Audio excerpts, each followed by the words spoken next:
What's up, y'all? Welcome to Gold Dirty Bastards episode. What are we on here? 98. Damn, we're getting close to episode 100. If you've been rocking with us since day one, we appreciate it. If you're new to the channel, just tuning in for the first time, check us out. We're here to talk Bay Area sports mostly, but we talk national as well. Niners, Warriors, boxing. In fact, tonight we're going to lead it off with some boxing. We'll touch on some TV shows we're watching, movies we're watching, all that kind of entertainment type of news. We usually do that towards the end and in the what we're watching segment. So thank you for tuning in. Like and subscribe if you like what you see. We do this every Monday, Tuesday night, usually every week.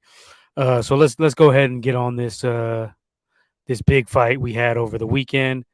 There was a lot of hype for this fight. Ryan Garcia versus Tank Davis. This is the type of fight we want to see in boxing, where it's two younger boxers, pretty much in their prime.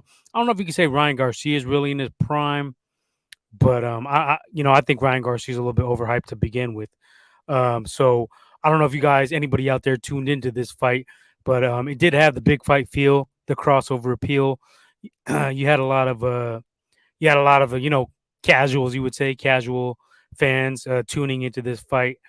Ryan Garcia, the social media champ, YouTube undisputed, uh, Twitter king. Definitely, his if his fist were as good as his Twitter talk, he'd be undisputed king right now. But that's a whole nother story. So this was I seen this. We called this last week. I called this since the fight was announced. Big Leo and Womack, also my co-hosts, definitely gave their 2 cents, and we were all in agreement that Ryan Garcia had no chance in this fight.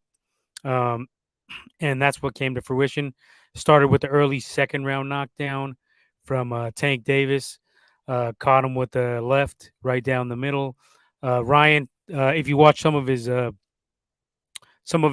you see that he drops his hand when he throws his hooks. He drops the other hand, and he dropped that one way low. Now he's talking about moles in the camp. I don't think that had any effect on the outcome of this fight. Tank was you could see he was a much more experienced fighter in there, better fighter, more power, better timing, better everything, better chin. Went to the body. Ryan Garcia didn't go to the body. Ryan Garcia, in our group chat, I was texting this out. Uh, you know, they always tell you don't follow around the power. He was following around the power all night long, and it was just a matter of time. I think I called ninth round. Big Leo said round 7 through 9. I don't remember what Womack says. He usually has a pretty big gap in his prediction, so he probably said like 5 to 11 or some shit like that.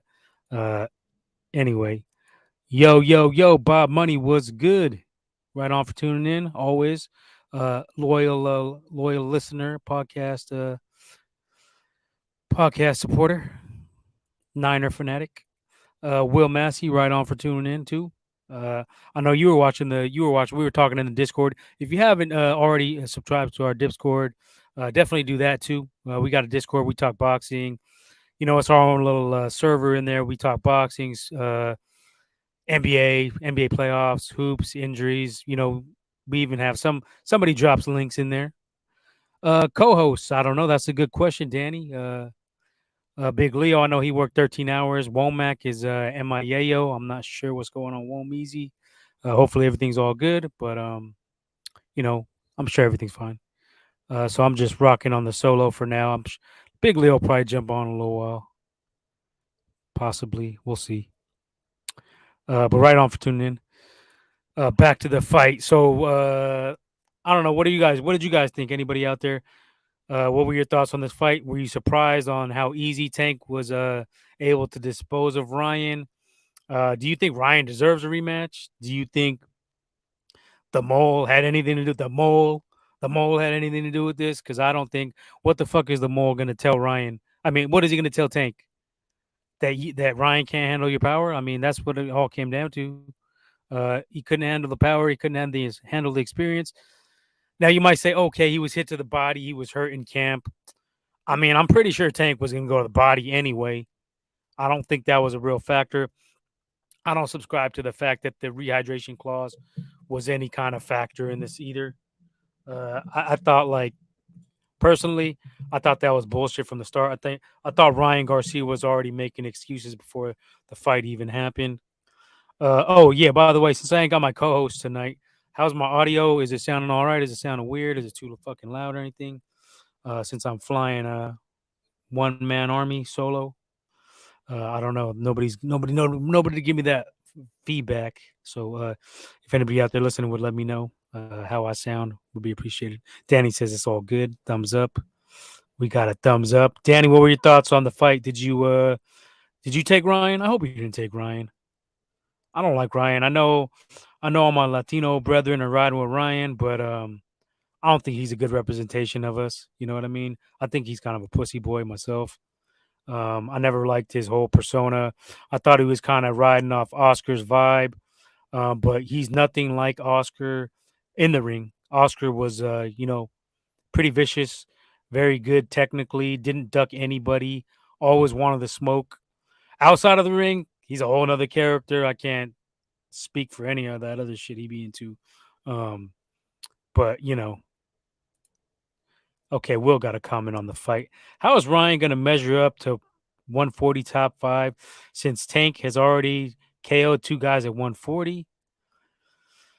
I don't think he's going to hold up. I don't think he's going to hold up. I don't think I was saying this. I think the best, if I was giving Ryan Garcia honest career advice, I say fuck all this real boxing. I say go with the Jake Paul shit all day long.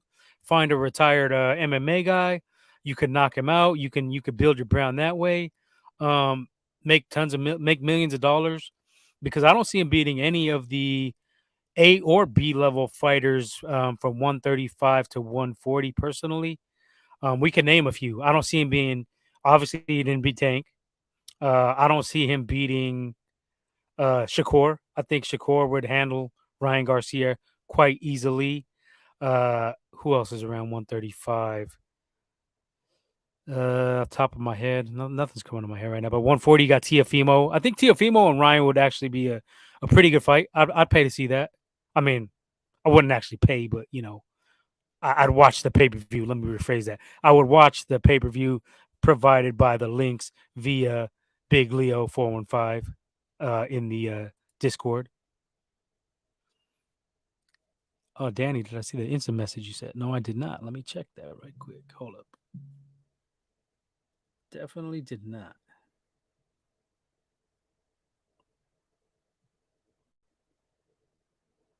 What, you sent it on my personal or the GDBZ? Because I ain't got shit.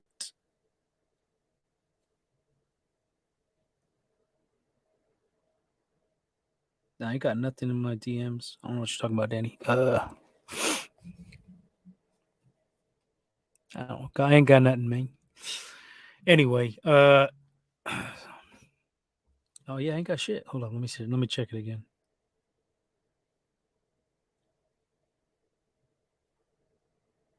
Oh, okay, that one. I seen that one earlier. Yeah, I forgot about that. I'm not familiar with this cat, Juan Velasquez Jr. I mean, I don't think he's ready for Tank, but he looks impressive. He got some speed. Looking at the combos he was throwing with the pad work. What's his record? You think? I don't think he's ready for Tank. Yeah, Big Leo says Ryan Garcia should be about to be a journeyman boxer. I can see it. I can see him beating okay. I can see him looking really impressive against the C level fighters. Um, maybe like a Richard Comey, uh, somebody like that. But against these top dogs, against a Regis Progress, there's no way he could beat him. Uh, Josh Taylor, I don't think so. I think Josh Taylor would beat him. That's what Will's talking about too. Jose Ramirez, that would be a good fight. I think. See, the thing with Ryan is I don't think he's very technically sound. And I talked about this way before the Tank fight. I talked about this, back in the Luke Campbell. If you want to go back and check out those fight video, those episodes where we previewed the fight. And then after the fight, we talked about it. We gave our breakdown. But I seen a lot of mistakes in that fight. You know, he closes his eyes when he punches at times. We talked about it earlier tonight. He drops the hands when he throws his hooks. Um, Follows punches around. I mean, why are you following Tank around without throwing anything? At least pop that jab. We didn't see any double jab out of him the whole fight. He didn't. He's not a tactical guy. He kind of reminds me of like a Victor Ortiz. I don't know if you guys remember the cat who fought Mayweather. Not very technical. He had the boxing look. Everybody thought he was going to be a star. He was going to be this. He was going to be that. Floyd knocked him out. You could say it was cheap, but he was doing the cheap shit on Floyd. Um, so you know, all bets are off when you do that shit. When you headbutt people, you know you're gonna get a two piece, and that was on the ref more than anything. And I think that shit was kind of fishy. If you ask me to begin with, I think that was predetermined WWE style because I had a contact a homie tell me he was in Vegas. He told me 50 Cent, and this is when 50 and Mayweather were cool homies down whatever. 50 Cent had put a $1 million on the under. He told me this before the fight. He's like, 50 just put $1 million on the under, and that shit went under. So that shit was kind of fishy. I think there was some shenanigans going on, to say the least. Big Leo called Garcia losing eighth, ninth round. Yeah, we were, and I said ninth. Ryan could have kept going though. That's the truth to it. If Ryan didn't kind of bitch out, because as soon as he hit 10, he hops up and he looks like, "Oh, I'm ready to go." Like, you telling me you couldn't get 1 second earlier and do that, and at least try to hold on. He was outclassed. He didn't want any more. He had enough.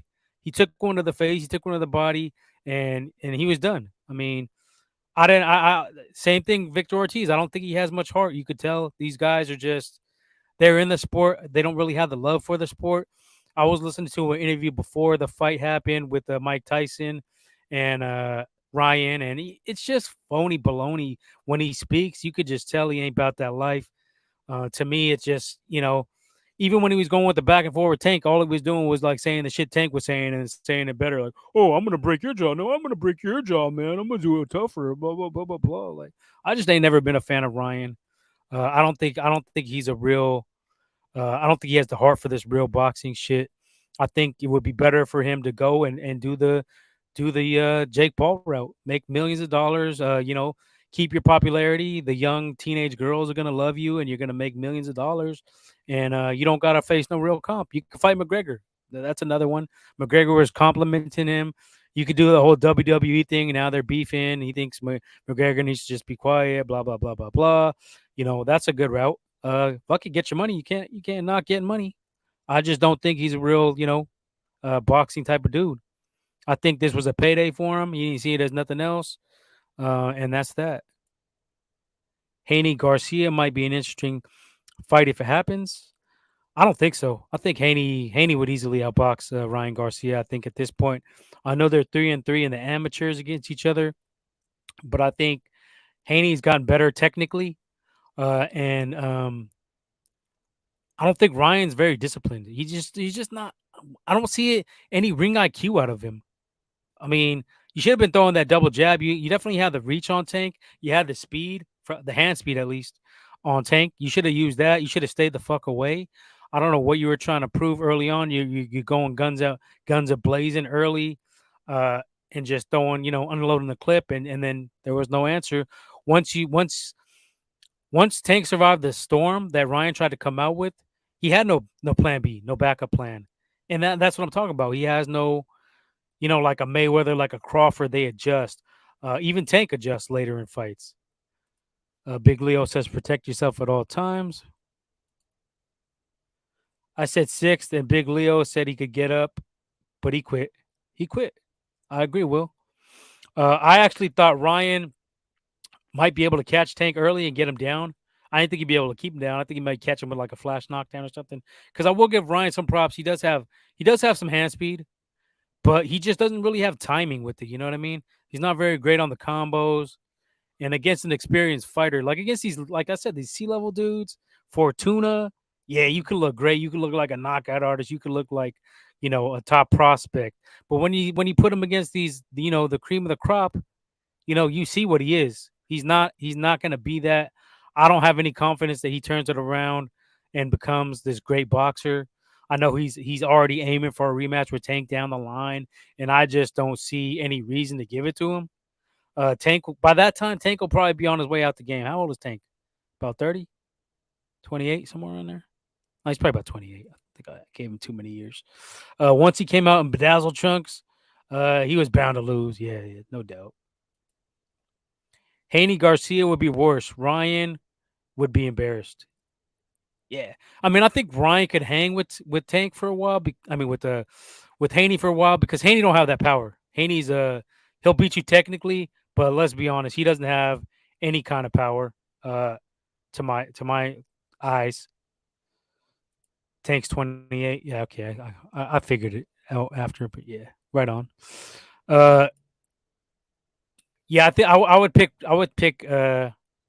Haney to win, but I don't think he would like hurt Ryan. I think it would be more of a 12 round decision against Ryan Garcia. The fight I want to see out of this is I know a lot of people are clamoring for Haney and Tank, but I think Tank would win that fight. Honestly, I like Haney, but I don't think Haney has that power to keep Tank away for long enough. I think eventually Tank would just start hunting him down because I don't think Haney has the power to keep him at bay. He has the movement, he has the technical ability, but defensively, there's some holes in Haney's game as well. Linares hurt him pretty damn bad. He had him wobble for about 3 rounds, and Linares ain't got nowhere near the pop of a Tank. I know that was a few fights ago. Haney has gotten a little bit better, but I still think Tank would be Tank's power would be a little bit too much. I think it would be the equalizer, and I think he might be able to get Haney out of there. Haney's chin, when I seen that, it looked a little bit. I'm not gonna say suspect, but against a guy with the power of Tank, who's like a Deontay Wilder of this weight class, and then the same issue you have with Ryan, where I think Haney would be complaining about the 135 weight. Ryan didn't like the 135. I think Haney's more suited for 140 for the frame. What if Garcia got paid to take the L? I don't see it, Danny. I just I don't think Danny Garcia is that good of a fighter. His chin is not good. He was rocked by Luke Campbell. Um, and Luke Campbell ain't like a hell of a puncher like that, and he hurt him pretty good. Um, Ryan Garcia, his chin is there. He doesn't really have good head movement. So his defense is not great. So I don't think anything. I don't think he took the dive at all. I think Ryan is just not that good. I've been saying it for years. He's not even in my top five. Maybe even my top 10 at 135 to 140. Who, if anyone, would be a good match for Tank? Like I said, I think Shakur is the best matchup for Tank because I like Shakur's defense. I think he has great defense. I think he has great timing. And he ain't scared to muck up the fight and make it an ugly fight, a boring fight. He don't really give a fuck what the fans would say if he just quote unquote ran away the whole fight and outboxed him. He has the patience and the attitude where he don't give a fuck. He's like, whatever, I get the win, and I think he would. I think he would be patient enough to stay away from Tank's power, and he has enough pop to keep Tank a little bit honest. I think he has a little bit more power than Devin.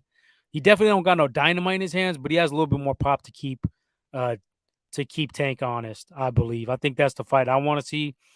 Uh, I wouldn't mind seeing Shakur and Haney as well, but I think Shakur would win. I got Shakur as the best 135 to 140 fighter.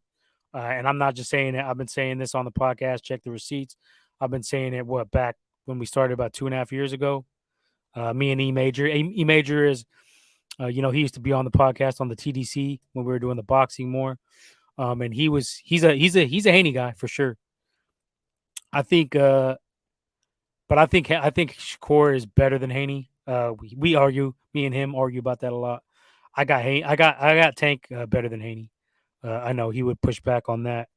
Only way we can settle that is when they get in the ring and make it happen. But I don't see that one happening. I think you're going to get some fights in between. Even though this was like that big fight that was supposed to catapult shit, and I was hoping it would, I kind of think the promoters are going to get in the way in some of this, muck it up a little bit, slow it down, marinate a little bit, and make it so that we're not going to get the big fights back to back. I wish we would, but the cynic in me thinks we won't. So we'll see. Hopefully we do. But Pitbull rematch for Tank, I thought that would be good, but I don't think there's really any interest on Tank's behalf of that. He got pushed to the limit. I personally had, I think I had Pitbull winning by 1 round. It was a close fight. I wouldn't be mad with the draw scoring. I'll have to go rewatch it, but Pitbull was bringing it to Tank. There's no doubt about it. Tank didn't really have an answer. You could say he hurt his hand. I don't know. A fighter does say that when they do bad, so I don't know what the validity is of that. Um, we'll see. We'll see if they make that. I know Pitbull reportedly was shook off Shakur Stevenson. His dad said, Shakur is going to make it a boring fight. He doesn't want his son. Pitbull's dad said he doesn't want his son to fight Shakur because you know it might make him look bad. So I think that fight's off the table. The Pitbull and Shakur. Shakur is gonna be having trouble finding himself a dance partner, in my opinion, because I don't think nobody really wants it with him. Like I said, he's got good speed, great defense, good timing. Uh, he works his distance well. He knows when to get in and out. He avoids getting hit. He's a fighter that not a lot of dudes want to see. And Cambosos ducked him as well. So let's hope we get some of these big dogs to fight each other after this. Let's hope this was what'll springboard them to make these big fights. But I'm not holding my breath. I've been deceived before. I thought we were going to get the Spence and Crawford. About a year ago when they were. I think it was about a year ago when that shit was rumored, and that is nowhere even. There's rumors that it's starting and it might happen in July. The talks are back on, but I don't know, man. I don't see that one. I'm not holding my breath for that one either. Canelo versus Tank, battle of the little guys. Tank would get demolished. I don't know if you guys seen Tank and Bernard Hopkins were getting into it at the weigh-in. B Hop would fold Tank. Let's be honest, even at his advanced age, of what is he like, 54, 55? You're talking about a light heavyweight against a 135 pounder. Even though that 135 pounder has dynamite in his hands, B Hop at his age, I would still put my bread on B Hop to take Tank out in a boxing ring or in a street fight. Shakur is a problem. Yeah, man. If you've been tuning in, I know you be watching boxing, so I know you definitely more enlightened than Momizi, who his only answer for who do you got in this fight is I don't know. I don't know. I barely watch boxing. I don't know. I'm busy looking up reptilians. I don't know. I don't know. So Womeezy, I know you're out there somewhere. Fire back if you want, but yeah, I don't think you want that smoke. Shakur is the problem. Yeah, definitely, he's the problem. But yeah, in the future, I could see some of these guys mixing it up at 140. I think you could go up and you could make some good fights. I just hope the promoters don't get in the way of some of these. Now that Ryan's already took an L, I don't know if he's going to be in a rush to take another one. I could see him, taking some C-level guys to pad the record, get the buzz going again, look good, and then he fights another B or A level fighter. I think he takes another L. I just don't see him as any major threat. Anytime he'll be listed in the pound for pound. I know he has the popularity, he has a crossover appeal, he has the look and this and that. But I'm not a Ryan Garcia guy. I don't think Big Leo is. Womeezy definitely ain't. Womack don't fuck with him. So if you're a Ryan Garcia fan, this may not be the podcast for you because we do call it how we see it around here.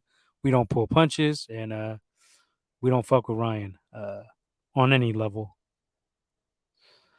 Any other boxing news I should get to, Leo? You got anything for me? Any shit we got to get to? I know we got Haney and Loam coming up. I believe it's May 20th. Somebody could correct me if I'm wrong. Well, let me check here. I'm on my laptop, so I got the other computer free. I could be my own producer. Producers producing. Let's see here. Boxing schedule. We got what the fuck we got popping off? Yeah, May 20th in Las Vegas, ESPN Plus pay-per-view or Discord links. We will be having that fight, 12 rounds, for Haney's undisputed lightweight championship. This is a good fight. I wouldn't say great because I think Lomachenko is a little bit over the top. I think Haney has the reach, speed at this level, at this point in Lomachenko's career. I think you're not asking a lot out of him. If you watched his last fight, I wasn't very impressed. Uh, I'll take I'll take I'll take Haney by decision. I definitely don't see him stopping Lomachenko or anything like that. But I think it could be. I think it could be like a give me a 8-4, 7-5. Let's go 7-5. I'll go 7-5. Devin Haney gets the win against Lomachenko. I just don't see Loma. He started in this game. He started in this game late. He has tons of amateur fights, but he went for 2 gold medals, which I don't understand why you would do that. So you could say he kind of wasted his career a little bit. And I've always been on the train that Loma's overhyped. Big Leo's a Loma supporter. He likes the Eastern European fighters, as E Major always calls him out for. He's definitely a fan of the Eastern Europeans and the Germans and all the Tyson Fury kind of guys. Me, not so much. Uh, yeah, I covered that. Haney or Loma. What do you got? Will? Who you got? I think you're gonna ride with Haney, I believe, if I'm not mistaken. Canelo May 6th. I'm not hyped on this fight at all. John Ryder's kind of a journeyman fighter. I think Canelo. I've been giving Canelo slack for taking the big fights, but I think he needs to step it up. I think he will because now you got people talking about Tank is the face of boxing, which I don't believe is the case. I think a big Canelo fight, like say Canelo versus Benavidez, that'll pretty much shit on anything that Tank could do in the box office, in the pay per view box office numbers. I think that's blowing that shit out of the water. Or if you get a Canelo versus Charlo, so I think that with Tank, on the rise, and you're gonna start hearing people saying that Tank is the better fighter, the more in his prime, the more primed, the more pound for pound pay per view king. I think that's gonna bring Canelo back out. He's gonna say, I got to get him with one of these younger cats, and let these motherfuckers know I'm still around. Big Leo's got Haney. If Haney gets lazy, don't get surprised if Loma steals late rounds. I can see that. I will say Loma probably has a little bit more power than Haney, but I don't think Haney. I think Haney's be able to get inside. I'm gonna pull up the tail of the tape here. Let's see, tail of the tape. Loma versus Haney. I'm pretty sure Haney got a couple inches reach on him. See if I can find this right quick. Nah, nobody got it yet. I could just piece it together off their old ones. So that was back then. So Lomachenko is 5'7" with the 65.5-inch reach, whereas Devin Haney is he got a 70-inch reach and he's 5'10". No, is that not? No, that's not right. I'm tripping. Let me see if I can find another one. There we go. Okay, so Haney got a 71-inch reach. He's shorter. He's only 5'8". Oh no, he's an inch. He's an inch taller, but he has 5.5 inches of reach. That's major. That's major in the favor of Haney. And Haney will work behind the jab, the 1-2. He'll box. He'll have some movement. So yeah, I think Haney gets this win. Let me go back on my 7-5 and push it back to an 8-4 Haney unanimous decision. I think the reach is definitely be too much for Mr. Loma. So to Big Leo's dismay and disapproval, he's not going to be happy with this. You even seen in the comments, he's kind of jumping in there, kind of like sticking his neck out there for Mr. Loma. It's all good though. We're all entitled to our fighters. What else is on the boxing schedule before I shift to something else? Let's see here. We do have a lot to talk about tonight too. There's been a lot going on in the world of sports. Also, yeah, Canelo and John Ryder from Jalisco, May 6th, Cinco de Mayo weekend. So that'll be a big fight. I mean, it'll be a big fight, buzz wise, but it's not really a big fight, I wouldn't say. And I don't knock Canelo for some of his stuff, but this one a little bit questionable. When you got big fish to fry out there, you got the Bivol rematch. You got a buzzing David Benavidez coming off a big win against Caleb Plant. You got Charlo who's been trying to get that fight. You got Andrade. So there was names out there for him, and I think he kind of probably should have went for one of those guys. But I mean, he does have enough names in the bank of his resume to kind of coast a couple fights. But it's time to. I think personally, it's time to step it up and either get that Bivol rematch or one of these other fighters that have been calling him out for a while. We mentioned Tiafimo briefly and Josh Taylor as well, so they're fighting each other in New York on June 10th. It'll be on ESPN, ESPN Plus. This is for Taylor's WBO Junior welterweight title, so that's a good fight. If I'm picking a fight right now, just a quick pick, I think I'm gonna go with Josh Taylor. Even though I thought he lost that fight to Catterall, they were supposed to have the rematch. It fell through because of the injury to Catterall, I believe. I think I'll take Josh Taylor. I think he's a little bit more disciplined than Tiafimo. Tiafimo, tends to not bring his A game a lot. He underestimates a lot of fighters. So if I'm making a quick pick, it'll probably be Josh Taylor. Now I don't know the height, weight, and distance breakdown, length, reach, and all that shit off the top of my head, and I'm not really gonna look into that right now. But just off the top of my head, quick pick, I'll go with Josh Taylor to defeat Teofimo Lopez by decision. And then after that, I think that's prime for a Teofimo Lopez, Ryan Garcia shit talking. Ryan jumps in the Twitter and starts saying, "Oh, Teofimo looked like shit in the loss," and then you springboard that into a pretty good fight between two kind of underachieving fighters. I think that would be a nice match. If I'm a matchmaker, I'm making that matchup. I think that's one you want to make.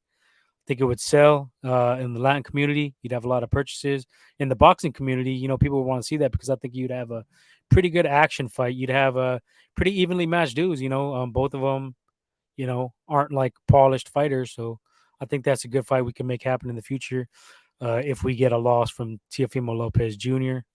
And it's at one. It would be at 140, which is where Ryan's headed anyway. So I think you can see that on the horizon, possibly. I don't know about politically wise with the Top Rank and Golden Boy. I'm not sure how that would work out, but we'll see. Big Leo 415 says, "I got Taylor. That might be fight of the year. That fight might be a war." Yeah, I can see him mixing it up. I think it's gonna be a good fight, but I think Taylor's gonna get the better of him. But yeah, that could be a war. I think it's in Taylor's favor to stay away from the war and just outbox Tiafimo, because Tiafimo has, even in his last fight, shown that he's susceptible to getting outboxed. Uh, Sandor Martin, I thought he kind of got robbed. I think you could make the case that he won that fight against Tiafimo. So I don't know. We'll see. We'll see how it all ends up. July 25th, from Tokyo on ESPN Plus, we got a title fight between Stephen Fulton and Naya Inoue, the monster. 12 rounds for Fulton's WBC and WBO junior featherweight titles. This is going to be a good fight. Definitely tune into this if you're not familiar with the two. They're both solid fighters. Inoue is in a lot of people's top five. We haven't done a P for P list in a while. It's probably about that time. I think he might squeeze in there somewhere. Especially with the win on this one, he could be really high on everybody's pound for pound list if he could pull off the win against a game Stephen Fulton. August 5th, kind of boxing. This is that celebrity type of shit I was talking about. August 5th, Dallas, the Zone pay per view. Jake Paul versus Nate Diaz, 8 rounds at 185 pounds. But there is news that Jake Paul, I don't know if you guys, I mean, not Jake Paul, Nate Diaz over the weekend choked out some dude outside of a looked like a bar nightclub. He put him in a guillotine and dropped him on the floor. And so there's maybe some law repercussions from that. So that fight could be uh, on the chopping block, and you could be looking at maybe Jake Paul getting a replacement, which is what always seems to happen with Jake Paul fights for whatever reason, uh, by design or just by the craziness of the universe. It seems to always happen. Will Massey, until Tiafimo gets a new trainer, he will be a B fighter, in my opinion. He is not disciplined to his game plan. Only time he impresses was against Loma. I got Taylor, but it should be a war. Yeah, you're spitting the same sentiments as me. I said when he lost that fight to Cambosos, get rid of your dad as a trainer immediately. He gives him too much positive reinforcement when it's not needed. He's telling him he's winning all these rounds when he's not. You need a trainer that's gonna break it down and kick that real shit to you, and let you know when you're losing rounds. But let you know when you're not giving it your fucking all. When you're coasting. When you're on cruise control. When you're on that radar lane departure shit. You're on that fucking Tesla, uh, you know, Tesla autopilot shit. You need somebody to be like, snap out of it, take over the fucking wheel. You're going out of the fucking lanes. You're almost hitting people. You're almost running over. You're one of them cruise cars, stopping in the middle of the road, holding up traffic, avoiding fucking police tickets. So yeah, it's time to get somebody who's going to give you the real and let you know, you need to step the fuck up. You're losing these rounds like that Cambosos fight, the Sandro Martin fight. His pops was giving him horrible advice. Should have been telling him step on the gas, don't leave it to the judges. What the fuck are you doing? But yeah, there's been questions about Tiafimo's discipline level. I think he went to Reynoso, but I guess they never made anything out of it. I guess maybe he worked out with him a little bit, or there was rumors. I don't know if he actually went through and did it, but that would have been a nice move for him. I know there's a rumor that Eddie Reynoso does not spend a lot of time with his fighters, other than Canelo. So I don't know how much.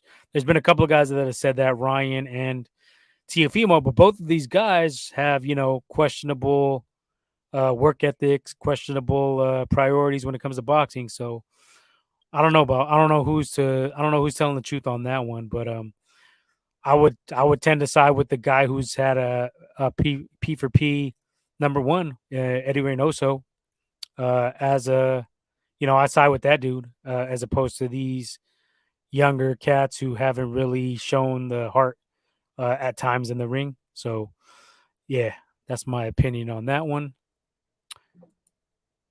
Let's see. Anything else? We got the full schedule.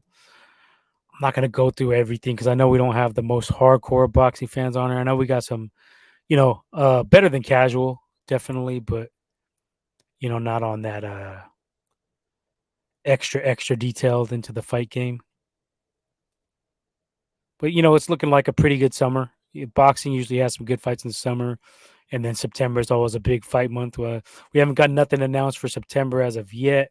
Hopefully, if Canelo beats Ryder, you could be looking at possibly that big fight that everybody's dreaming about between Canelo and Benavidez, and that'll be a big fight. And if Tyson Fury stops being a big fucking hoe and stops talking and fights some of these uh, many challengers at the heavyweight level that are calling them out that want the smoke. Usyk, Anthony Joshua, Wilder wants the rematch. Andy Ruiz wants to fight.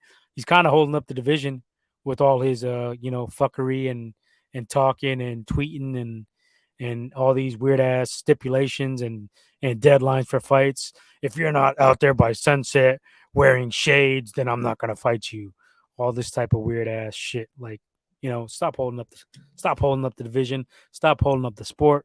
We've had enough of that in the past. We need to make this sport more pure. We need to make the big fights happen. When you're competing against MMA, you got to get the shit popping. You got to, there needs to be more more emphasis on it, more passion behind this. We got to make these big fights. We got to get boxing back on the map where it belongs. I'm a boxing guy. I like boxing and MMA, but if I had my preference, if I had to pick, I'm taking the boxing over the MMA. I just like it more. There's more for me. There's more anticipation for a big boxing match than there is get the best prime boxing match and put it against the best prime MMA fight. And to me, the electricity for the boxing match is just on another level. The anticipation level. Only thing that could even rival that would be a Super Bowl, in my opinion, and that's like neck and neck boxing, big fight. One of these mega fights, like a Bud Crawford versus a Spence. That shit might beat out of that shit for me personally might beat out a Super Bowl. I don't know how you guys feel about that. Did Fury get in shape or was that fake photo? I don't know. I don't know what's up with Fury. It could be fake. Fury plays a lot of games, so I'm not even sure. And he does go up and down in weight, because I think he has the help of those that Jawa juice, that those performance enhancers, the Pacquiao punch, you know, the Conor Ben blend, all that type of shit. I think he's on a lot of that stuff. So, there's no telling with that guy. Any other boxing news? Big Leo, if you're out there sniping, you want to snipe some boxing news for me? Anything I'm forgetting? I think that's pretty much covered everything, all the big stuff at least. Any other rumors or anything? If not, we will proceed to give you what you need. All right, going once, going twice, and out of the fucking park. Warriors tied the series at 2-2, which was big news. Crazy game. You could say an instant classic.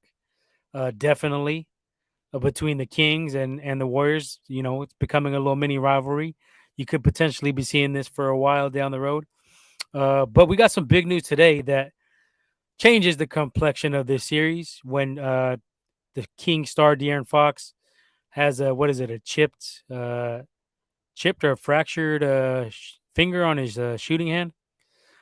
May be doubtful for this game 5 in Cowbell Town in Sacramento, coming up on Wednesday night. Will's chiming in on this. Last 6 minutes, yeah. The Jordan Poole factor. Careless turnovers, poor shots, played a role. I mean, everybody played a role. Steph cannot walk away untouched from the criticism when he tried to pull a Chris Webber. You got to give Steph the benefit of the fucking doubt though, because of Steph, who he is, all the greatness that he has done. But that was embarrassing for the legend to make a move like that. You could say it's on Kerr as well, for maybe not speaking it to him. But ultimately, you're the point guard of the squad. You definitely got to know what the fuck is going on. That's like a Westbrook move. I think Westbrook did that in the finals, didn't he? Against Miami back in the day. That was a Westbrook move. That was a low court IQ kind of move. So we expect more out of Steph, but we ride with Steph, so we can't bash him on that one too much. But it was definitely not the Steph we're used to seeing. Clay Thompson hit some big shots in that fourth quarter, third and fourth quarter. He had that one to end. What quarter was it? Second or third? I think it was the third. The buzzer beater. That was nice, little corner type of three. So he was being a marksman as he usually is. Steph with some big shots. Draymond with the defense off the bench. This was big. This was unselfish. This is what you want to see out of Dre or any player on the squad. This is what kind of makes the Warriors different. Is we do got those killers that are ready to, Steph come off the bench last postseason. Dre come off the bench last postseason. I mean this postseason. Clay has never really done it, but they were talking about that on 95.7 this morning. Uh, that's what they're saying. That I think Steiny was saying that Clay never really comes off the bench, never really has. I think he would though if it was the right circumstance. I don't think he'd give you. He might be pissed about it, but I think he would do it. But this move to put Dre off the bench was nice because we were able to spread that floor, get some shooters, get some movement uh, out of the whole offense. They couldn't key in. Because when you have Looney and you got Dre out there, it kind of mucks shit up. It fucks with the flow of the offensive game. So this was a good move. Dre showed he was a team player, showed a lot of commitment to the squad, even though I know a a lot of people talking about like he's got one foot out the door. I think you can dispel that rumor. You definitely don't got one foot out the door because that ain't the kind of intensity you get out of a guy with one foot out the door. The way he was making key, look like Prime Dre, making that little pick on Sabonis down in the post late in the game. Got the little pickpocket. He had another a couple of them. Uh, some key defensive plays. He was barking at Fox. Draymond's a dog, and you say he's a pit bull, and you say De'Aaron Fox is more like a fox. So if they were to square up, I think what the outcome of that one would be. That's like way different weight classes. That fight would be unfair. So it's good that they didn't actually mix it up or anything like that because Darren Fox would have had more than just a broken finger. He could be looking at a broken eye socket if they were to come to blows in that one on the court. That would be a big mistake. So and it would be bad for Dre to get suspended yet again. But this game was a great game overall. Uh, Impressive. The Warriors showed resolve. A very smart last play of the game. Out of all the guys you want shooting it, definitely Barnes would be the one you would pick to take the shot if you had your choice of which opposing player you want, the least clutch guy on their squad taking that shot. Made it a lot easier of a pill to swallow than if it was a De'Aaron Fox shooting or anyone else. Monk, I would be a little bit more shook. Then when I seen Barnes, I was like, okay, it's Barnes. If he hits this, it's the shot of his career. But I'm a betting man, and I definitely would have bet against that going in. So uh, brilliant letting him take that final shot. Where do we see this series going, guys? Anybody out there want to chime in? I'll say it's over. When we got that dub on Sunday, I already knew the series was over. Now, injured Darren Fox just puts the cherry on top. This one is, book it. Put your money in if you can get some.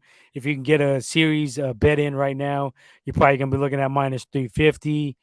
But yeah, take that minus 350, minus 400. It might be off the books. Maybe it's minus 500 now. I don't know, but I would say put a little something on it if you can, because that's pretty much easy money. Big Leo says Warriors in 6. I said Warriors in 5 initially. I can't fake the funk. I thought we would have dealt with these dudes a lot easier. So props to the Kings for winning those two, stealing those two. But I think this is looking at 6, like Big Leo mentions here. Definitely, it's looking like we'll probably get Game 5, and then backs will be broken. Game 6, you could be looking at a big time blowout, 25-point type of win, even possibly Game 5. But I think the Kings will show up for their last hurrah. I think Darren Fox will play a little bit. I think even though he's listed as doubtful, I think he'll gut it out and play some minutes. I don't know how effective he'll be, but I could see the Kings keeping it semi close. Maybe Warriors win by like 7 or 8. But I think Game 6 you're looking at a demolition. Will says Harrison Barnes never change. Should have been 5, but Dubs in 6. Yeah, I think it's crucial to get this done in 6 because it looks like LaBitch and his Laker boys are going to get their work done with the Grizzlies. They're up 3-1, I believe. So that one's going to be over soon. So they're going to be well rested. So it's key to get this taken care of in 6. Big win for the Heat tonight as well. 119-114. Jimmy Butler with 56 points.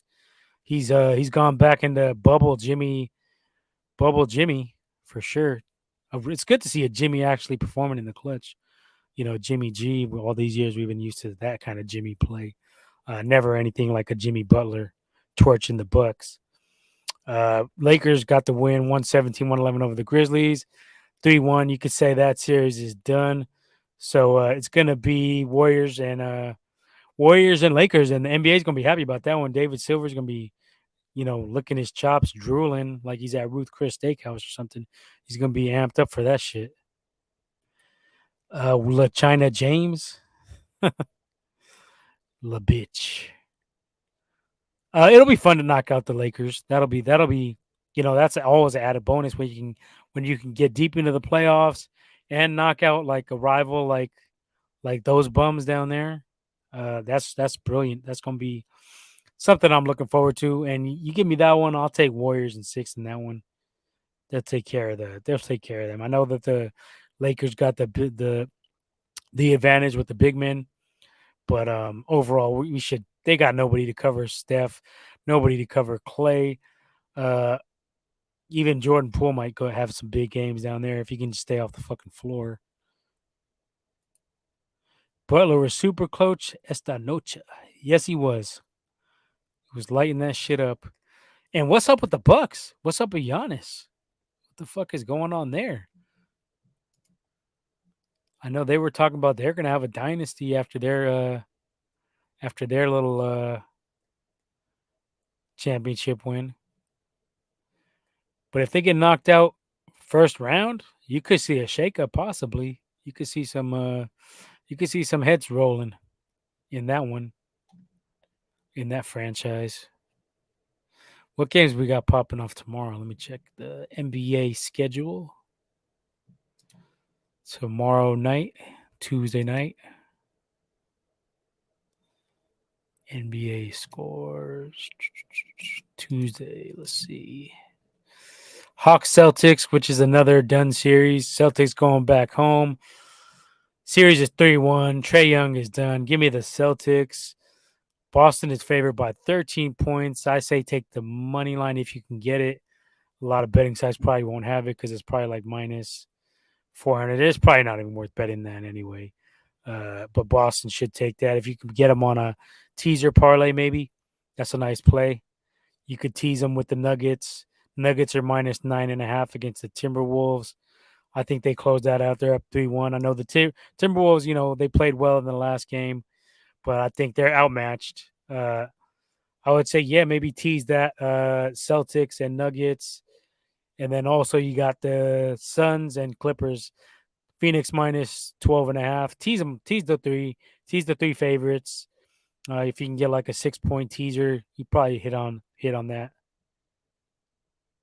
So yeah, that's definitely where I would be going if I was playing. I don't think I'm going to play any of those. I mean, they're good picks, but you're going to have to put up a lot of money to get any money back. Even if you tease that, you're going to have to put up like a good amount. Not really my kind of plays. I like the better odds. So yeah, I mean, if you want to play, if you're really anxious to play it. But take the teaser. I would say stay away from the points on any of these because these refs, man, they've been they've been kind of shady with these point spreads, calling some weird shit. Not to my liking. 56 points on the Bucks was nice. Who do you got? Who do you got making it out of the East? I think you're looking at Boston as of right now. I don't see there's any real competition unless the Heat gets hot. I mean, they've shown they've been able to do that in the playoffs before when they made it to the finals against what was it against the Lakers? I think that was the Mickey Mouse, right? Yeah, Mickey Mouse. That was the Mickey Mouse year. So they have shown the ability to get hot in the playoffs and go on a little tear. So you could be looking at possibly, I think the two teams in the East, Sixers. I can't ride with the Sixers. I don't see enough heart out of the Sixers. James Harden, he's a bum. I'm not a Harden dude. I don't think he's anything. I don't think the Sixers are anything. I know Embiid is great. He's a great player, but this is prime time for Joel Embiid to get hurt within the next two rounds and miss some time. So this is, it's a broken record with Embiid. Unfortunately, I like Embiid, but he just can't stay healthy. He's like Mr. Glass from that. What movie was that? Unbreakable. Samuel L. Jackson. That's what Embiid reminds me of because he's always hurt. Unfortunately, because when he's in there, I mean, he's a beast. He's an MVP candidate. Clutch for a big man. Yeah, Joel stays hurt. He does stay fucking hurt. So I think my pick right now would be if we're looking at finals matchup. I got Warriors making it to the finals, and I got them facing. I say rematch with the Celtics. I know Miami could play the dark horse and sneak in there maybe somehow, but I think that the Celtics, have been the best team in the East. They play as a team. They play pretty good basketball. So I could see them making it to the finals.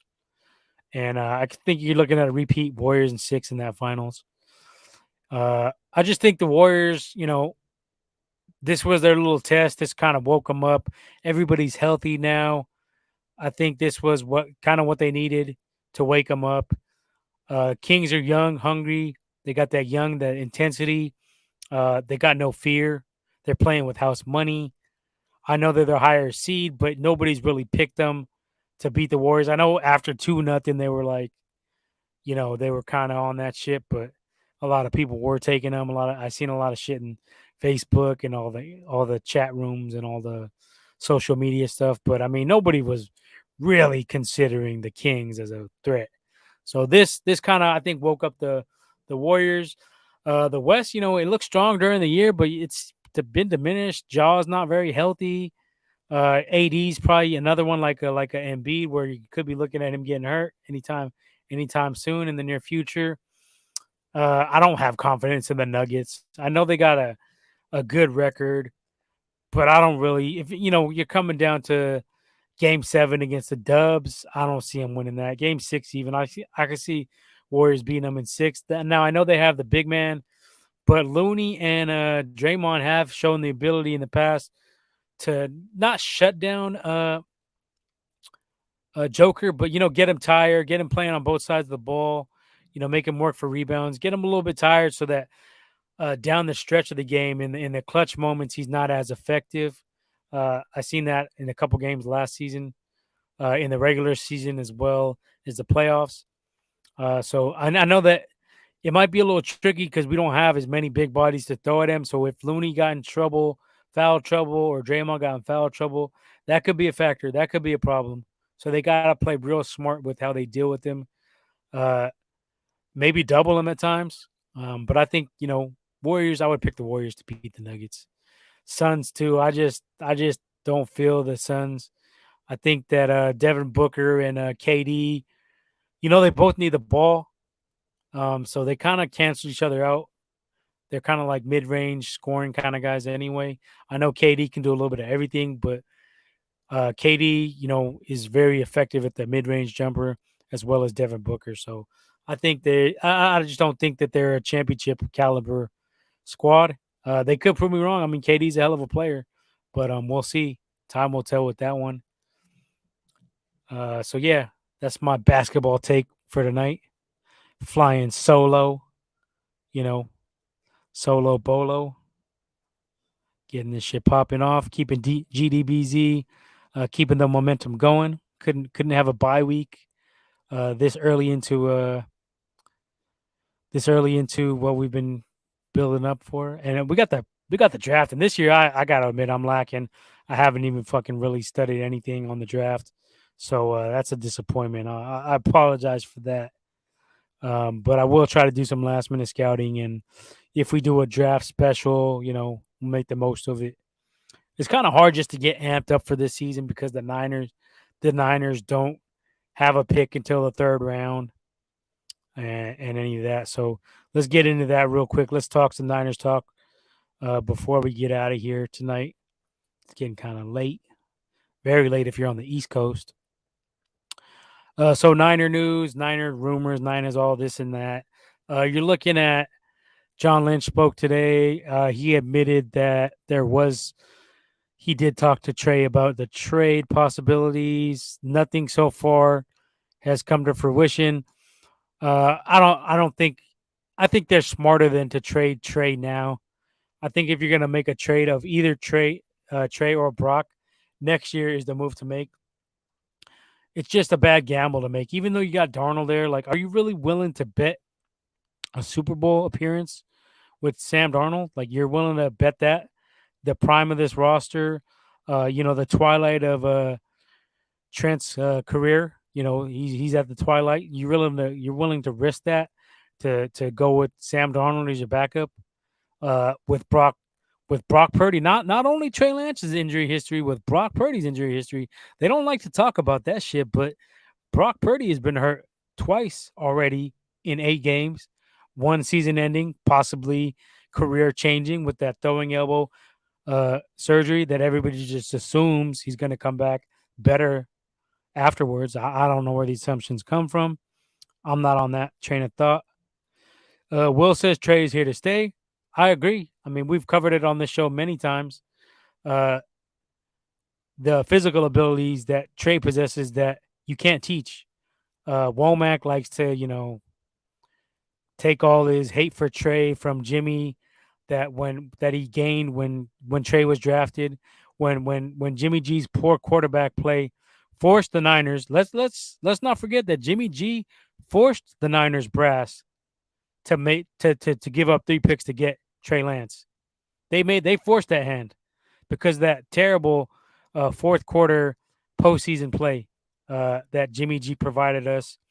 That's what forced the hand. So I don't think Jimmy gets enough of that blame. I think uh, people blame Trent and Shanny for that, but shit, let's call it what it is. Let's call a spade a spade. That was Jimmy G's poor quarterback play. They had no confidence going into the next season. They knew they had to make something happen, and they got they got a little greedy. They overpaid. They overplayed their hand, and you know I never said to draft Trey Lance. Uh, you can check the tapes, go to the replay. Uh, I was always a Justin Fields guy, and I thought Trey could work in this offense. After looking at some of his film, I said I could see Shanahan being able to use him. But anyways, let's bring this back in. Trey, yeah, I agree. Trey's here to stay, and I think if Trey gets his chance to start this year, which I think is the case, I think Brock is not going to start week 1. I don't think he's going to be healthy till about week 4. And honestly, you'd want to take the cautionary approach to him. Why are you going to rush back your supposed franchise QB from a major injury to his throwing elbow like that? Like, what would be the thought process? What would cause you to think that and risk that? I think you definitely, if you're the Niners, you're going to take your time. You're going to ease him back. Absolutely no reason to rush him back. Even if you give Trey 4 starts, worst case scenario, I think you'd be looking at a 2-2, but more likely, I think you're going to be looking at like a 3-1. So why would you start him at that point even? So I think Trey takes the reins, and I don't think he looks back. And I've been saying this since season end of the season. I think this is Trey's year to have a breakout season. Now he may start a little slow, but I think if you give him 3 weeks, I think by week 4 you're gonna see Trey step up and make some of the plays and show why he was drafted. So I don't think he's getting traded this year. I don't think it's wise to trade either quarterback this year. Keep them both on the roster. Keep 3 quarterbacks because you don't want a Josh Johnson in an NFC Championship scenario again. You don't want to go down that road again, do you? I really fucking don't think you do. You'd hope that the brass has learned their lesson. You are gonna still hear these. Hold up, I got a burp. These Kirk Cousins rumors, and I will say, part of me is really still scared of this. I've talked about it on here too. That Shanahan will go with his first love, his high school sweetheart, Kirk Cousins. I wouldn't be surprised if he got like Kirk Cousins across the belly. He loves him. I don't see what it is. That's his that's his dirty blonde. That's his fetish. He even tried to draft the CJ Beathard version, the little knockoff bootleg version of him. So I could see it. I gotta admit, I could see it happening, and that's a nightmare because I don't know if that. I don't think that's a move to make, but I would not be surprised to get some variation of a trade on draft day. That's one trade I could see happening. I don't think you'd be looking at trade to like a Titans or anything like that, but they would have the justification to pull that trade. They could be like, Cousins is an experienced quarterback and this and that. Even though his playoff performances have not been great, I think Shanahan could Shanny and Lynch would spin it that it's a move that's going to put us over the top. I think you're looking at a little bit of an improvement over Jimmy if you were to get Kirk, but that's not a road I want to go down, especially giving up Trey, and you'd probably have to give up a little more to get a Kirk Cousins, and then you're going to eat his salary. Just not really, just doesn't add up to me. It doesn't really make any sense. So yeah, Will, let's hope Trey's here to stay. I think he's gonna, I think he's gonna have a solid season. But let's hope that he gets the chance that Brock got with the very healthy offense, with a healthy CMC, and all these weapons that Brock had throughout his 8-game run, playoff run. Let's hope that Trey gets that chance to shine. Any other Niner news? It might be a quick Niner night. I don't really have much else to say about the Niners tonight. Just hopefully that hopefully we draft smart. I think we need to improve that O line, the right side of that O line, the center. I'd say go after a center and a right tackle. I wouldn't be opposed to using two of those third round picks on that O line. I think you really have to commit to protecting this, whoever the quarterback is, because during this regime, we've seen too many quarterback injuries. So let's make it a priority to draft pass blocking offensive linemen, because we didn't do that when we drafted Mike McGlinchey, which was one of the biggest mistakes in Niner draft history. We didn't go after a pass blocking, protect Jimmy G at the time. Right tackle. It was a run grading type of guy. And, anybody who looked at the film of Mike McGlinchey coming out of college would tell you, with anyone with a good pair of eyes, would be able to tell you that McGlinchey was not that dude, pass blocking wise. He's not the guy you go early in the first round and you make a trade and you make a. We traded back. What did we trade back from? I could be wrong on that, but you don't make that move. You don't get them early. You could have. There's guys you could have gotten the second round that were probably better pass blockers in college than a Mike McGlinchey. So that was definitely a big mistake. Let's hope we don't pull any shenanigans like that. Let's hope that we're very great in our decision making and our. Let's listen to our scouts. Let's not go on any of these. Kyle Shanahan had a class. John Lynch had a class with them, and they were sharing notes at Stanford with Solomon Thomas and this and that. Let's not do those kind of moves. Let's go with solid pass blockers that are going to protect whoever our future quarterback is, whether it be Brock or Trey Lance. I still say whoever, because I am not convinced that Brock Purdy is a quarterback of the future as of yet. I need more time. I need to see how he does against defensive coordinators who have time to process and watch some of this game film, have an off season to prepare for him, see what he does good, see what he does bad. We don't need to go down that road where, we've seen it with Cap, we've seen it with Jimmy G, we've seen it with Mullins, where everybody crowned him. And then, it wasn't what, it was fool's gold to some extent. That second go around, second season after the opposing DCs had some time to look around,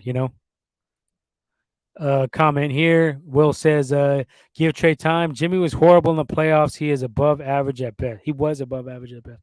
Yeah, and a lot of people will point, a lot of the Jimmy proponents, the Jimmy groupies, Jimmy G groupies, will point to, well, Jimmy took him to a Super Bowl. Jimmy was in his sixth season, I believe, when he took him to a Super Bowl. People seem to forget all that time he spent in New England backing up Tom Brady. And it was, he got hurt. Okay, so he came to us. He had that year where he won those 5 games. Then he got hurt.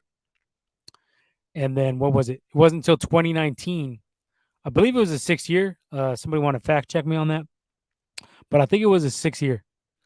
And the Jimmy lovers will say, oh, he took us. But Trey Lance is in his 3rd year, and you guys are giving up on him. And you're using that Jimmy took the Niners to Super Bowl in his 6th year as your main point. And it's like, well, let's see what Trey does in year 6. You don't think he has the potential to develop into a better quarterback than what Jimmy G was?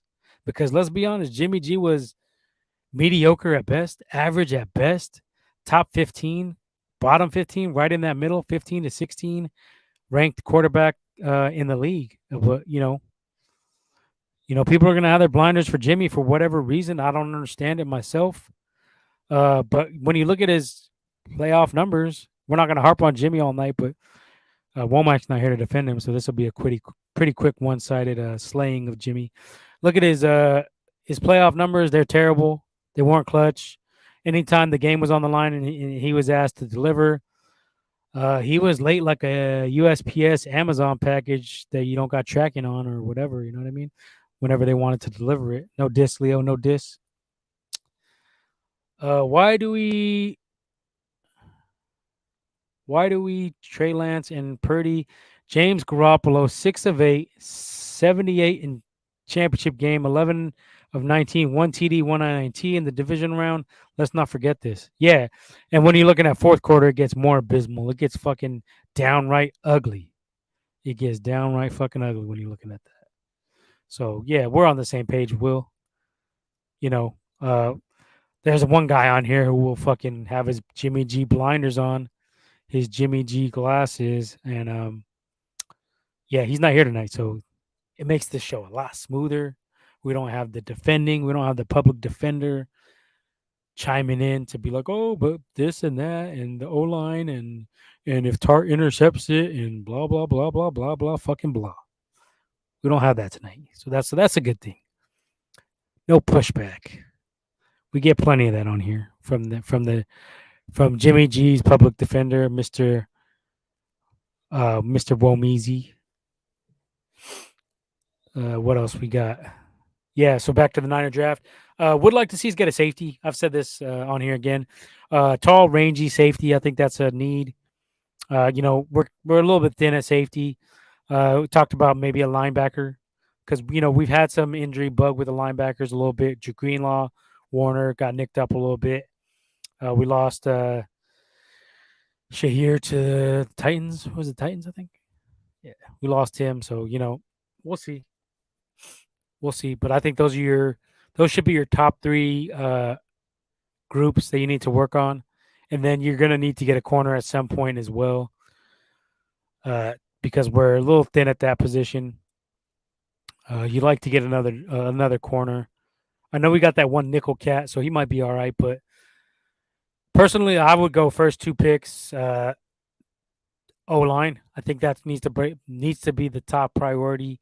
I know we need an edge, but we got Hyder back, so that can go on the back burner a little bit. Try to get one of those late round John Lynch steals. Get an edge guy to pair with those top three edge guys we got in Bosa, Hyder, and hopefully Drake Jackson steps up this year. So get a fourth guy in there, another edge guy that can light up that opposing QB, get him off his spot, make him force some bad errant throws. So yeah, that's my take on the Niners draft. Still undecided if we are going to do a podcast on that night, but if not, we may do a day 2 or something. We'll get some kind of Gold Dirty Bastard draft coverage in there in some variation of it. Any other Niner news? Anybody want to bring up? Anyone want to talk about? I don't think there's too much I'm missing. Yeah, I think we're good. We'll be getting out of here pretty soon. Womack turns into Saul Goodman when it comes to Jimmy. No fucking doubt about it. Law and Order, Jimmy G. This guy goes all out for him. Your Honor, may I approach the bench? This guy goes fucking Ally McBeal, fucking all this lawyer shit. Lawyers up, turns into fucking Robert Kardashian out here on the fucking Jimmy G dream team of defense. What else we got? I think we covered pretty much everything. What we're watching, what I'm watching tonight, because ain't nobody fucking else here. Everybody else is MIAO, nowhere to be found, but it's all good. I'm more than well equipped to handle the show. One man army tonight. Bring in the motherfucking ruckus. What we're watching, I watched Snowfall series finale. I don't know how you guys thought of this. If you guys watched it, there's gonna be spoilers. So if you're tuning in right now, tune out. Uh, the angle of Franklin going all spiraling down out of control. Sissy shooting Teddy in the second to last episode, and basically saying "fuck you" to Franklin. Personally, I didn't like it too much. I wasn't a big fan of the way this ended. But at the same time, it would have been kind of weak to make it a happy ending for Franklin. But it should have just followed the real life, the way this was the real life story of Rick Ross, what this was based on, and they could have had him just get locked up, instead of turning him into like a fucking uh, weirdo, red eyed fucking weirdo, creeping it out. And Marsha Clark when it's Trey Lance. Fuck yeah, good fucking point, Will. I'm glad you tune in, you chime in, sniping. Even Big Leo's not even sniping tonight. I don't know what's up with Big Leo. He must be sleeping. He's a sleepy guy. Uh, Will, did you see the Snowfall finale? What were your thoughts on it? I just thought it wasn't. I thought it wasn't great. I didn't think it was terrible. It was good. I was happy Oso made it out okay, and I didn't like Louis making it out because she caused so many fucking problems. It would have been nice to see her dead or in jail. Sorry to say it, but that's my feelings on the shit. Uh, Overall, the series was great though. I mean, you had a couple episodes that were off par, but overall, I'll give the series a 9. Even though I didn't think it stuck the landing, I'll give it a solid 9. It was good writing. Oh, good writing. Good character development, different storylines. This last season wasn't the greatest, but I mean, it was still better than a lot of shit that's out there. Uh, Will says yes, week ending. He should have went to jail, and Lowe should have died. Yeah, I liked. I liked that Teddy got killed. I mean, that was good. That was a bonus for me because I had enough of his shit way back. His all American bullshit. Uh, I liked Lee. I like Lee making it out and doing good for himself, doing good for the community. And I liked Lee as a character overall. I thought he had a good character arc. So I liked that aspect of it. But overall, it just wasn't great. It was good. It wasn't great. I know a few people had some big problems about the way they finished it off, but overall, it was a great TV series in the grand scheme of things in television history, streaming history. I was a big fan. I thought it was better than Power, all of the Powers, any of the Powers, which I haven't really watched. I watched just the original Power, and I can't deal with Tariq, so I kind of just tuned out after the way they ended the shit and with Ghost and all that shit. Yeah, I hate Tariq. I can't deal with that little fuck. So all the other ones I haven't really watched. I've been hearing they're okay, but I just can't get past that little fuck. He annoys the shit out of me. The Tommy one, I watched the first episode and that one looked okay, but I've heard that one ain't all that great either. I heard it's just all right. I got to get on BMF. What else have I been watching? I've been watching not too much. It was just Snowfall. Wu Tang ended. That was solid. I liked that one. Had a good episode to go out on. Mandalorian.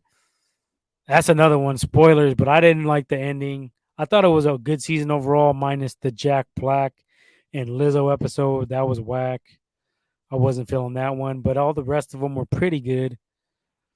All the rest of them were pretty solid. I felt. Uh, but the last episode was just like it didn't really do anything. When you had the other finales were kind of like bigger shit happened. This one, the dark saber broke, and that was like okay. That was kind of weak. I didn't want that to happen.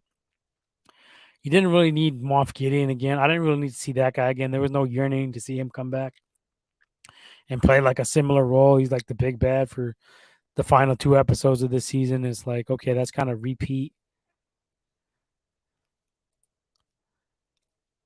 Will says Mandalorian and was okay ending, I guess, but at the anything with Lizzo is a C minus. Yeah, I'm not a Lizzo guy.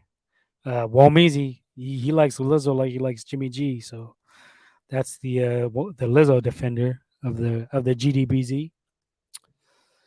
Yeah. So yeah, the finale just it was, I don't know, it lacked Din Grogu. I don't know. I don't know where they're going with the story. I'm still a fan. I still watch, but it is getting a little stale. I think they need to do something with Grogu. Like I would not be opposed to a time jump. Maybe like 5 years where you could have Grogu age, and start talking. I think enough of the babbling and the driving around robots that talk and no, no, yes, yes, yes. I think it's time to, you know, I know that his species ages like slowly, but they could have a point where they, do a little bit of a big jump in their aging.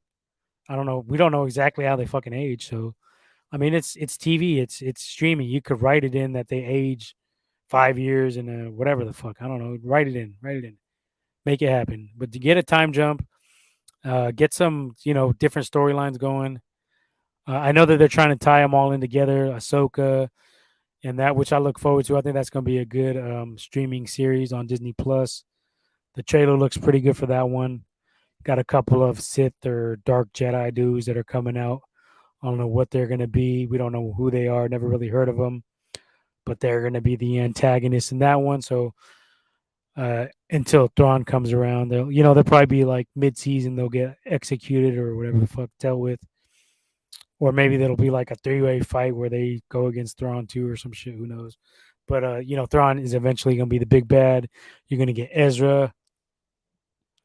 Will says, Katie Sackhoff, Bo-Katan was hella annoying. I'm sick of the lady bosses. I liked her. I mean, I didn't love her, but I thought she was okay. I mean, I get what you're saying about the lady bosses. Now it is getting a little bit much. Every series is the same. But overall, I thought she was okay. She doesn't annoy me as much as she annoys you. I'm okay with her, but yeah, I can feel where you're coming from. But I did like the fact that she actually voiced the character in the Clone Wars cartoon. So I mean, that's kind of a bonus in me. Keep the continuity going. Working with Dave Filoni and what's his name, Favreau. So I was okay with that. But overall, I mean, yeah, Grogu is 50. He's not a kid. He should be talking. Yeah, and I still call him Baby Yoda from time to time because I don't really give a fuck. It is what it is. He's a fucking Baby Yoda species, so whatever. I'll call him Grogu. I'll call him Baby Yoda. I'll call him whatever the fuck I want. But Baby Yoda, Grogu, whoever you want to call him, little green dude. Yeah, it's time. It's time to start talking. It's time to step up his training. Either way, get some more violent Mandalorian training or get some more violent Jedi training. I don't know where they're gonna go with Grogu. You could turn him into a Sith at some point if you want, because if something happens to the Mando, that could be his turning to the dark side, or well, I don't know what we're gonna get in Grogu, but I think it's time to progress the story a little bit. It's kind of getting a little stale with what they're doing. It's time to progress. I hope next season's a little bit better with that. What else am I watching? Let me check. What the fuck else have I been watching? That comes to mind. Titans on HBO Max, soon to be just Max. They're switching that over.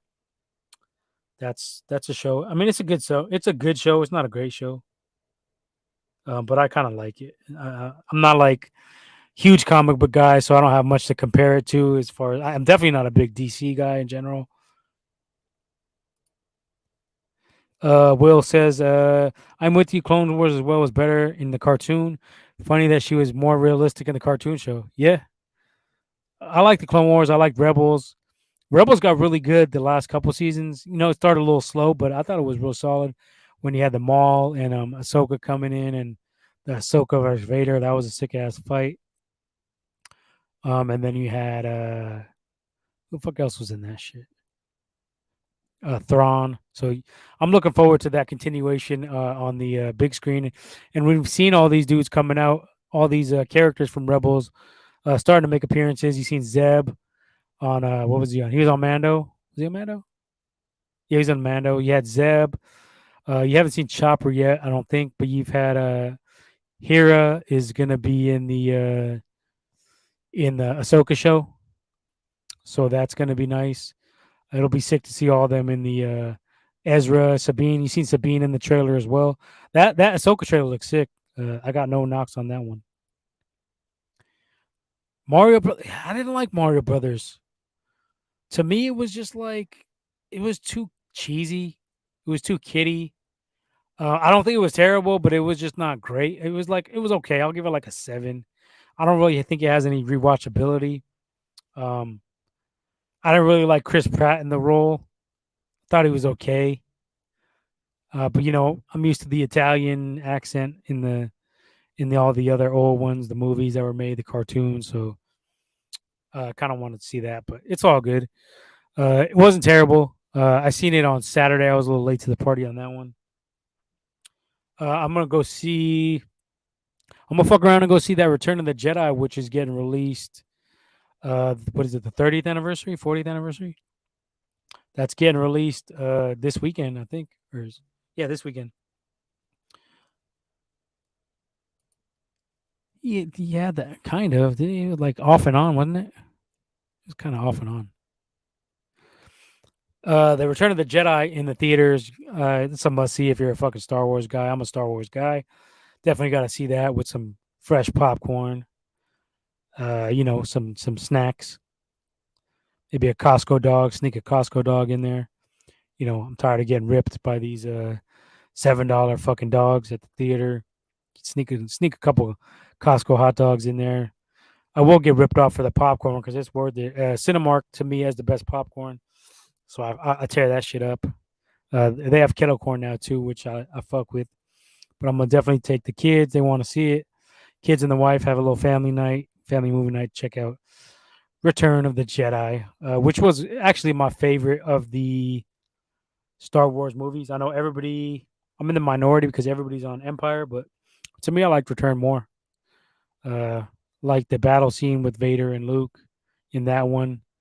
Luke was getting sick on his ass, and I don't know. I just liked it. As a kid, I liked that one better, and as an adult, I like it better. I don't hate the Ewoks.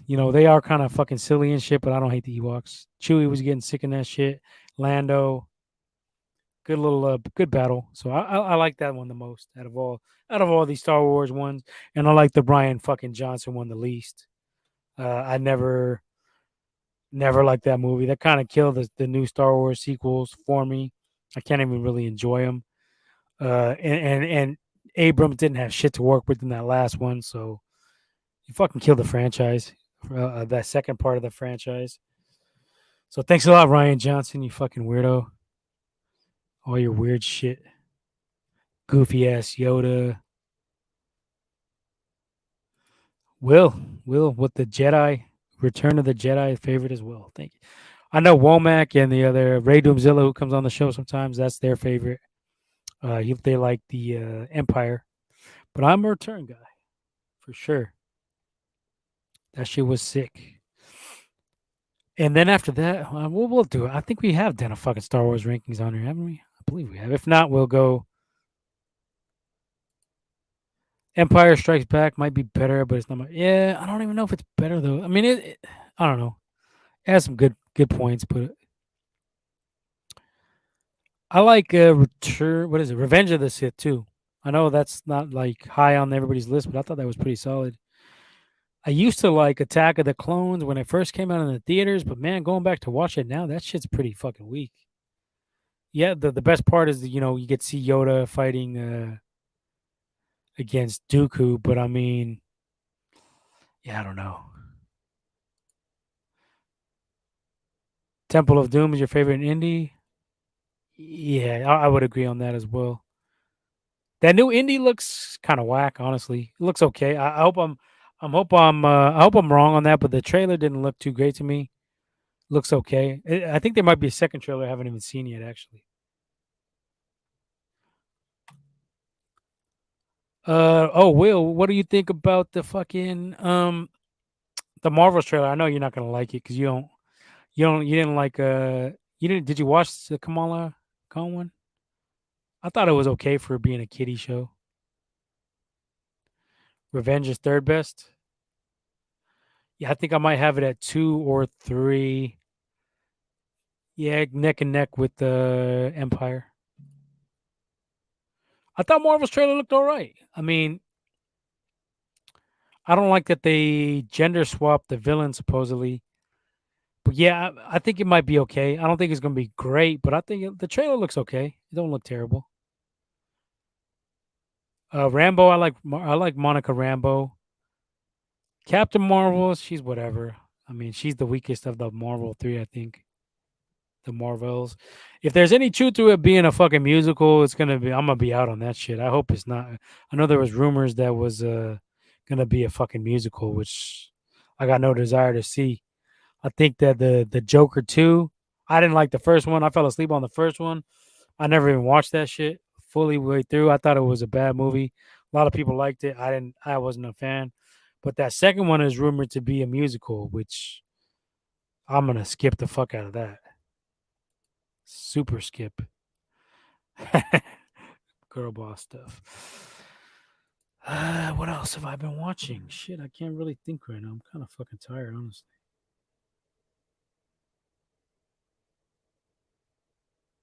Oh, okay, shit. Womack had some personal shit to deal with.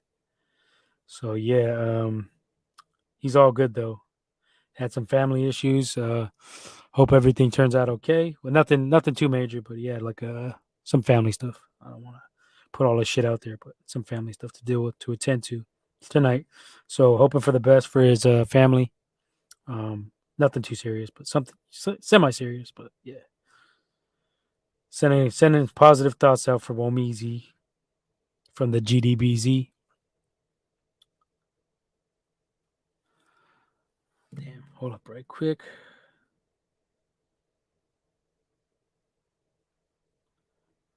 Gotta text the fam, the GDBZ fam in the group chat, and let them know our all of our minds are with them, our thoughts are with them, and hopefully everything is all good.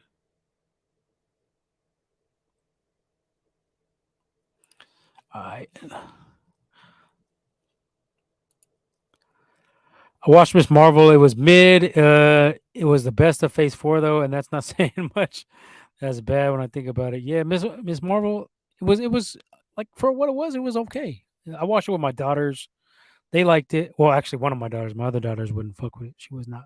She was not feeling it. So one of my daughters I watched it with. She liked it. Didn't love it. Liked it. I liked it. Didn't love it. I thought it was. I thought it was good. It was a lot of people were complaining that Marvel doesn't do this. It has a lot of different. It's a different take. They were getting kind of stale and they switched up the style and people didn't like it. So it's like I don't. When you do like 20 movies, I mean, eventually people are gonna stop fucking with them. Prayers and thoughts for Womeezy. Yeah, yes, he's all good. I'm not gonna put all his business out there, but overall, it's a bad situation, but it's all good. It's nothing super major, but yeah, yeah. I don't want to put his shit on blast without his permission. Uh, yeah. So yeah, Miss Marvel was cool. It was alright. Let me look at some fucking upcoming shows real quick before I get out of here. Actually, we'll do that next episode. When I got a supporting cast to work with. I think I've done pretty damn good on my solo bolo shit. So holding down the fort while Womeezy's going through his family stuff and Big Leo going through 13-hour days delivering packages and kicking fucking dogs. So I was the solo bolo, but it'll be good to have my comrades, my cohorts back next week. Maybe earlier with some draft talk. Maybe we'll do a Thursday or Friday episode, possibly. Get some shit popping. But that's what we'll be watching on Thursday night. It won't be as exciting knowing the Niners don't have a pick until the third round. but maybe we move up. Maybe we go back and get into the second round or first, possibly. A guy to keep an eye on who could be moved, I think, would be Elijah Mitchell.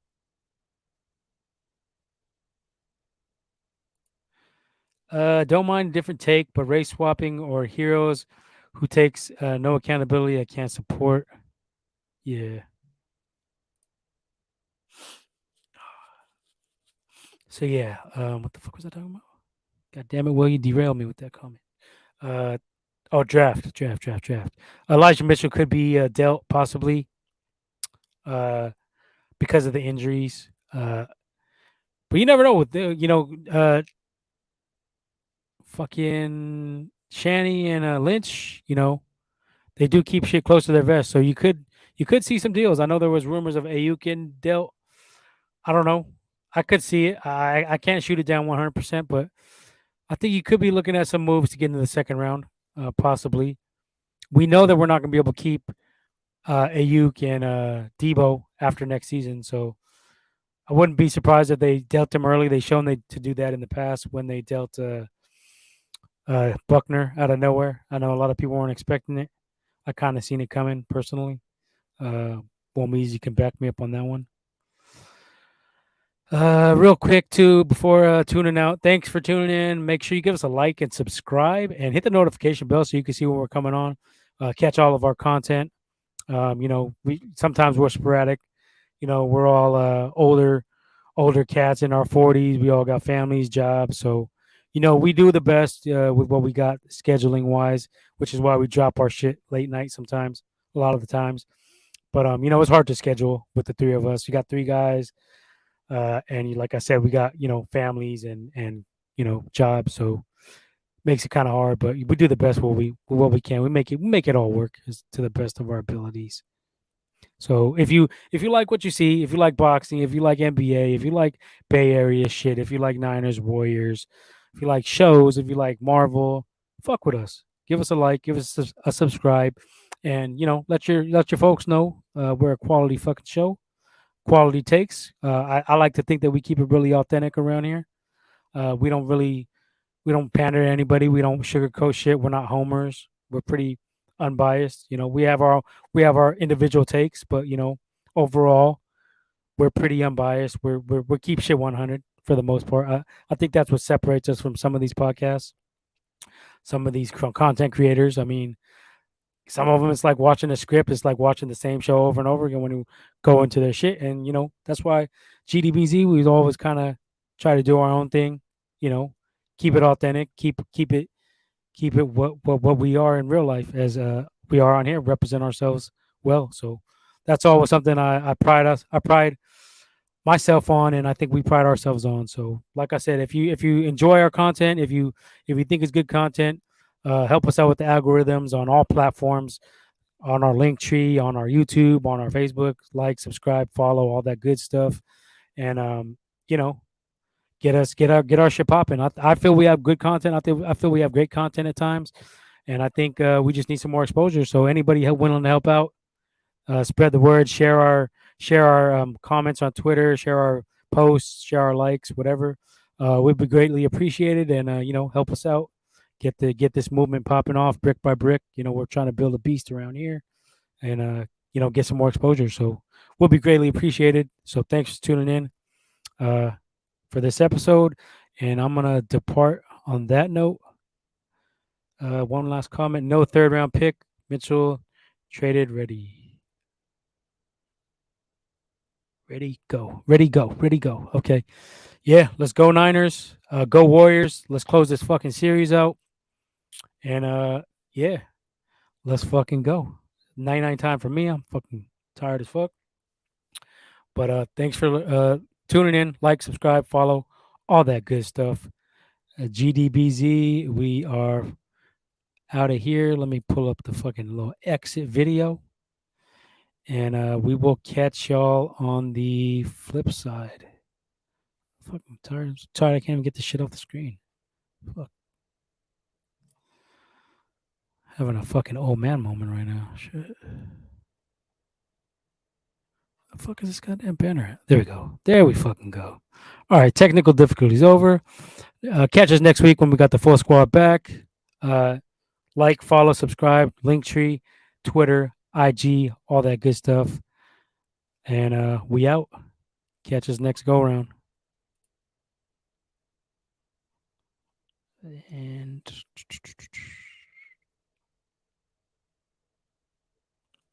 peace.